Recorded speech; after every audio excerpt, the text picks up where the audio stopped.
মেঘে ঢাকা আকাশ, পাহাড়ের ঢাল বেয়ে নেমে আসা ঝর্ণা, আর তারই পাশে এক নিঃশব্দ প্রতীক্ষা কি শান্তির নাকি যুদ্ধের? ভারত এখন এমন এক মোড়ে দাঁড়িয়ে যেখানে প্রতিটি পদক্ষেপই যেন অনিশ্চয়তায় ভরা। সেভেন সিস্টার নামে তাদের এক টুকরো ভূখণ্ড আজ উত্তাল। অন্যদিকে তার বিপরীত দিকের গুঞ্জন, বাংলাদেশের পাশে দাঁড়িয়েছে পরাশক্তি চীন।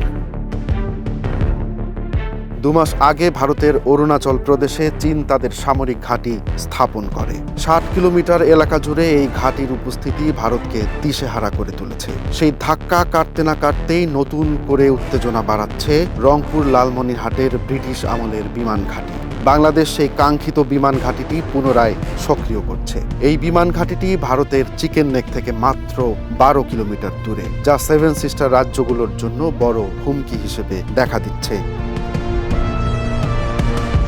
সেভেন সিস্টার অঞ্চল বরাবরই ভারতের জন্য স্পর্শকাতর। মণিপুর রাজ্যে স্বাধীনতার দাবিতে চলা আন্দোলন পরিস্থিতি আরও উত্তপ্ত করে তুলেছে। প্রতিদিন সেখানে সহিংসতায় প্রাণহানি ঘটছে। অরুণাচল প্রদেশেও অস্থিরতা বাড়ছে। ভারতীয় বিশ্লেষকরা বলছেন, চীন যদি এই ইস্যুতে বাংলাদেশের পাশে দাঁড়ায়, তবে ভারতের জন্য পরিস্থিতি আরও ঘোলাটে হবে। এদিকে ডক্টর মোহাম্মদ ইউনূসের সাম্প্রতিক মন্তব্য নতুন করে আলোচনার জন্ম দিয়েছে। তিনি সতর্ক করেছেন, বাংলাদেশকে অস্থিতিশীল করার যে কোনো চক্রান্ত মিয়ানমার আর ভারতের সেভেন সিস্টারের পরিস্থিতিকে আরও খারাপ করবে। এমনকি বাংলাদেশের ছাত্র সংগঠনগুলো ভারতের বিরুদ্ধে সরব হয়ে উঠেছে। আগরতলায় বাংলাদেশ হাই কমিশনে হামলার পর তারা সরাসরি হুঁশিয়ারি দিয়েছে, ভারত যদি বাংলাদেশে বিশৃঙ্খলা তৈরি করে, তবে সেভেন সিস্টারের আন্দোলনকে আর আটকে রাখা যাবে না।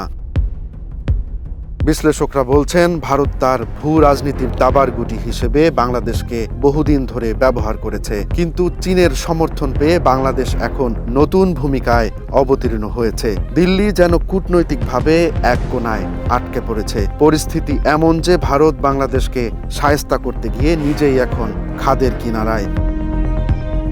শেষ কথা হলো, মিথ্যা প্রচারণা আর চক্রান্ত দিয়ে প্রতিবেশী সম্পর্ক কখনোই টিকিয়ে রাখা যায় না। এখন সময় এসেছে ভারত এবং বাংলাদেশ দুই দেশের মধ্যে সত্যিকারের আস্থার সেতু গড়ে তোলার। কারণ এই সম্প্রীতির সেতুই পারে চলমান উত্তেজনার নদী পার করতে।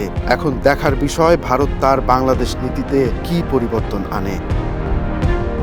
রোমান্স তালুকদার, নয়া দিগন্ত।